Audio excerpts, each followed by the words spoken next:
At 23, I realized that love wasn't quite what I thought it was.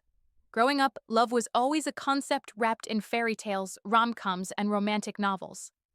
It was the idea of two people meeting and instantly clicking, the kind of love that swept you off your feet and carried you away. But as I approached my 20s, I began to see a different side of love, one that wasn't so grand, one that was quieter, more complicated, and perhaps even more beautiful in its subtlety. I had always been a hopeless romantic. I loved the idea of love more than I ever understood it. I thought that love meant butterflies in your stomach, constant excitement, and a life where everything fit perfectly. I had spent much of my childhood watching my parents and their quiet, steadfast love for each other. They didn't have grand gestures. There were no dramatic confessions or passionate love letters. But what they had, I now realize, was something deeper. It was respect, trust, and a consistent presence in each other's lives.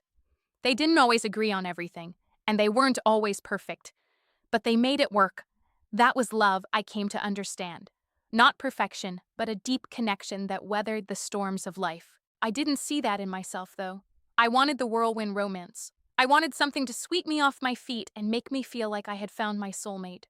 So, when I fell in love for the first time at 19, I thought I had found that magical thing I had always dreamed about. His name was Ben, and he was everything I thought I wanted. He was charming, funny, and affectionate. We spent hours talking about our dreams, our futures, and everything in between. I couldn't imagine a life without him. But as time passed, things began to unravel. At first, it was small things, misunderstandings, little arguments over nothing. But then they started to pile up. I began to realize that the excitement and passion I felt at the beginning of our relationships were fading.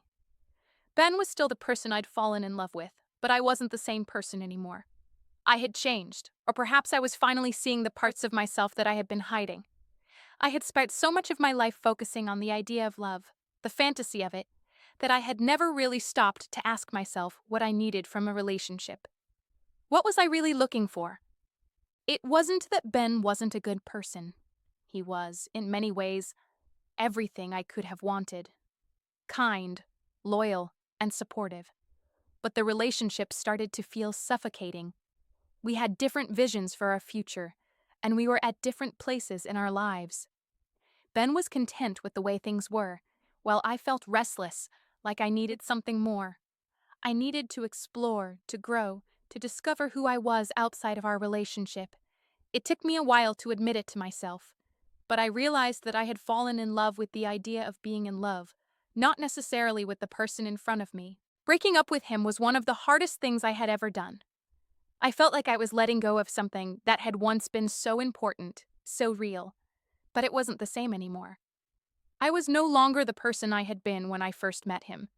And in the end, I wasn't being true to myself, and I knew I couldn't ask him to change who he was just so that I could feel fulfilled. It wasn't fair to either of us. The aftermath was painful. I felt lost, empty, and uncertain. I had spent so much time defining myself by my relationship that I didn't know who I was without it. For months, I struggled with my identity, my purpose, and the idea of being alone.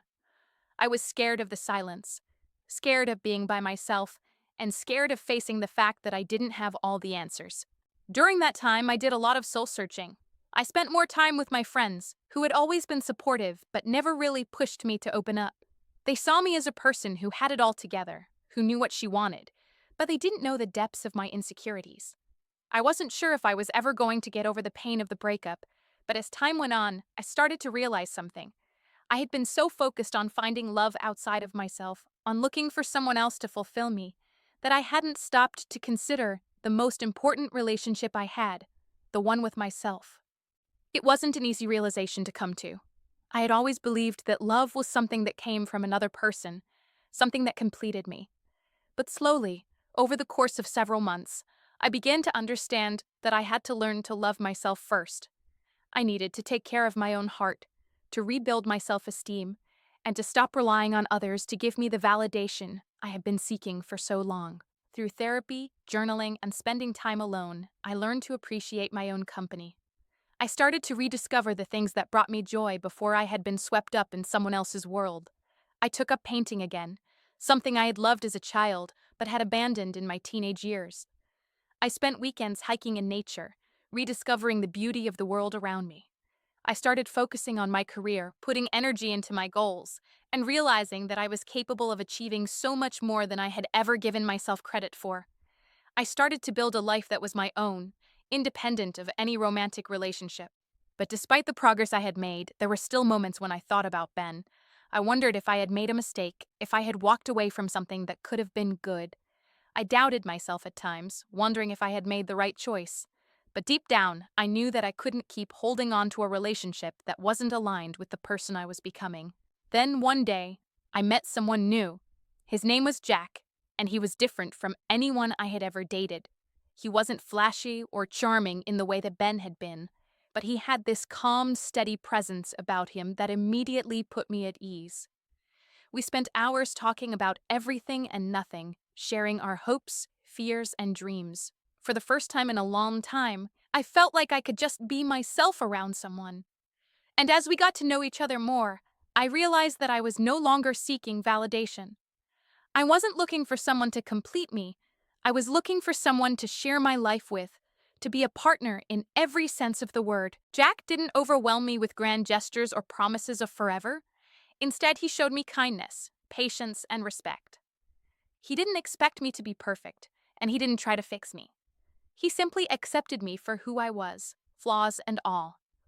That was the kind of love I had been looking for, not one that was perfect, but one that was real. It was about mutual respect, growth, and a deep connection that didn't require constant drama or excitement.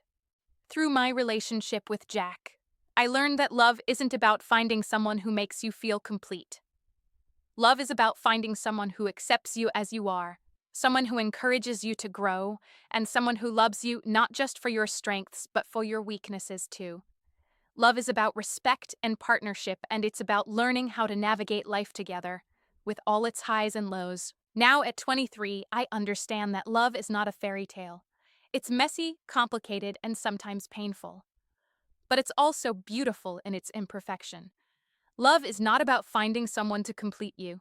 It's about finding someone who complements you, someone who encourages you to grow, and someone who loves you for who you are, not for what they want you to be. And most importantly, it's about loving yourself first and knowing that you are enough on your own.